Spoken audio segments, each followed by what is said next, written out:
Hey, what's up guys? Jerome here from the Bonsai Supply, and in today's video I wanted to show you what I do with a tree like this that I acquire in the middle of the year, and it is off potting season and the tree is in bad soil, and I'm going to show you exactly what I'm going to do step by step to ensure that this tree continues to be healthy throughout this growing season and to set myself up for success to repot this tree then into a bonsai supply come spring.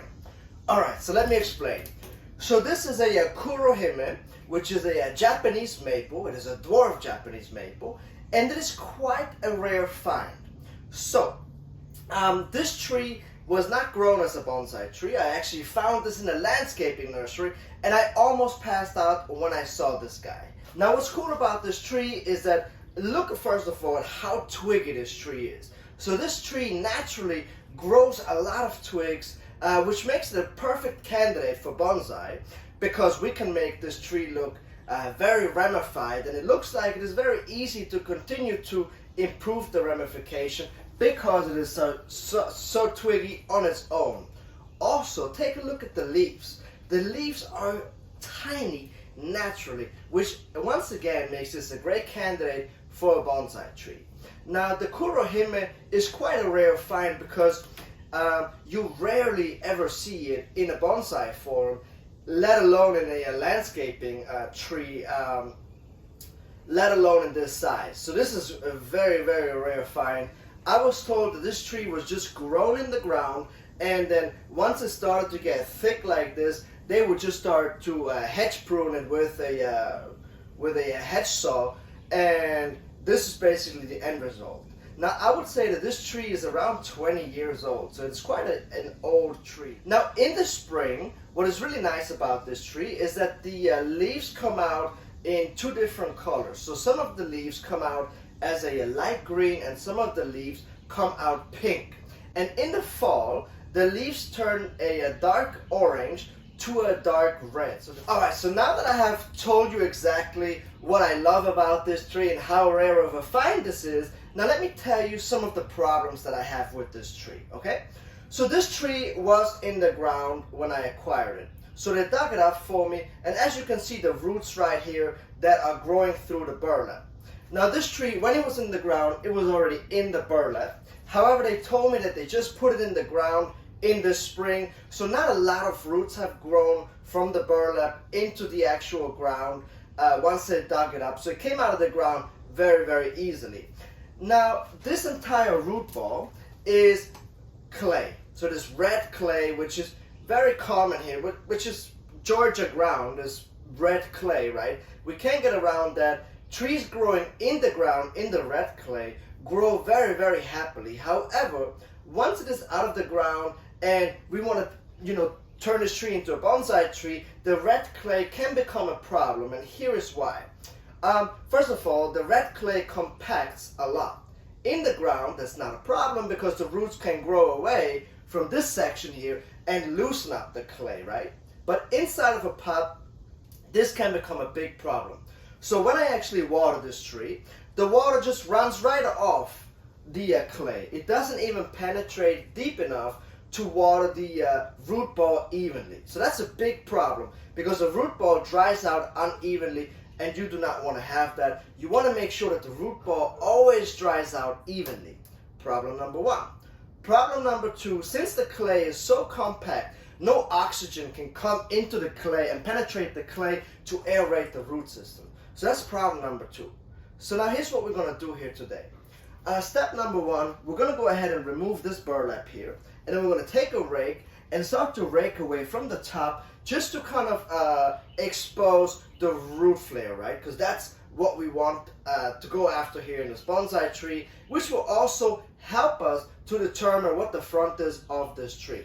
Once we have determined how deep we can go and expose the surface roots, next what we're going to do is we're going to see how much roots we actually have in here. And what I want to do is actually take my saw and cut right through the center of the root ball. Now, this is very important for me to do this time of the year because I just explained to you the problems that I have. No oxygen, no water penetration. So what I want to do is preserve a good amount of healthy feeder roots, take the saw, cut through the bottom, then take this top section here, and I'm going to build a wooden box for this tree and fill the surrounding edges in with good bonsai soil so that the roots can grow from the heavy clay into the bonsai soil, and so that the tree can still grow throughout this year and stay healthy, become stronger, so that in the spring I can then take it out of the wooden box, bare root this tree, remove all of the unnecessary clay, and then pot it into a bonsai pot. So let's first go ahead and assess the root area here and start to rake down, and then we're going to go ahead step by step, and I'm going to take you along for this journey. So let's get to work.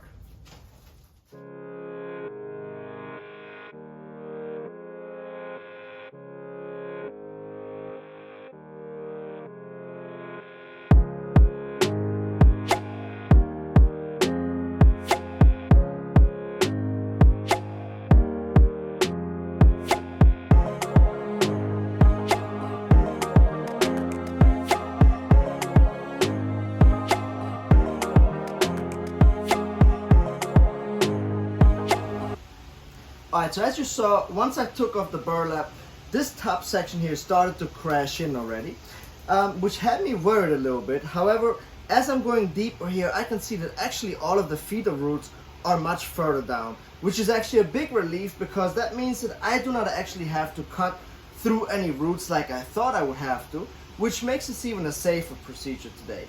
Also, if you notice here, see how the roots, how the trunk is actually starting to spread down here. So that's a really nice discovery.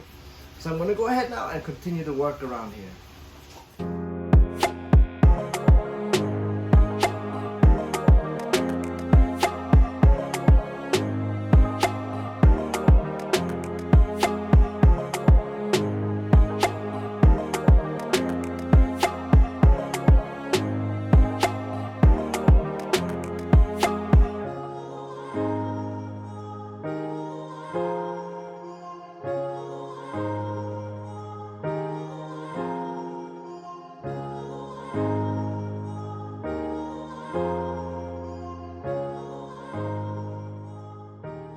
So I got extremely lucky with this root ball, because essentially I just removed extra weight. I had a lot of clay up here, right up until about here, and then I had the same amount at the bottom, but I didn't have any roots in either the top or the bottom. So once I started to hit these roots here, I kind of stopped to work down on the root ball. However, if you encounter the same situation where you have to repot this tree in the middle of the summer, off potting season, and you do have a lot of roots, you want to make sure, and this is really, really important and essential, that as much root as you remove from the bottom, you have to remove the equal amount of leaves from the top. So meaning, if you cut a whole section off, you have to either defoliate the tree completely, or you have to do a partial defoliation. That is very important. So I was actually lucky enough that I found already my front of the tree. If you look here in the front, we have a really nice root spread. So I'm going to go with this for now as the front, until I then start to actually work this tree in the fall. But for right now, I think I'm going to pot it like this in the wooden box and pretend that this is my front for now.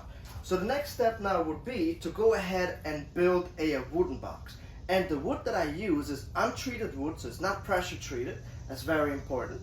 And I use just regular 2x4s that I'm going to screw together to make a box for this tree. So let's get to work.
Alright, so this is the final piece for today.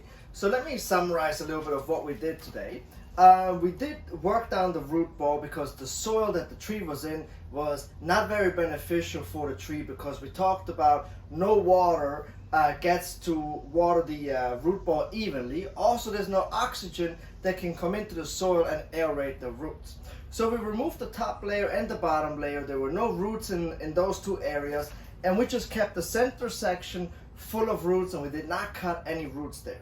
Then we transported it into this homemade wooden box and filled it in with our all-purpose bonsai soil, because now air can come in here, aerate the root ball. The water can now freely drain and give moisture to the root ball evenly, and also dry out evenly at the same time as well. Alright, and as for the aftercare, I'm gonna keep it right here where I had it before, where it gets nice morning sun, and then it gets filtered light throughout the afternoon, the hottest part of the day.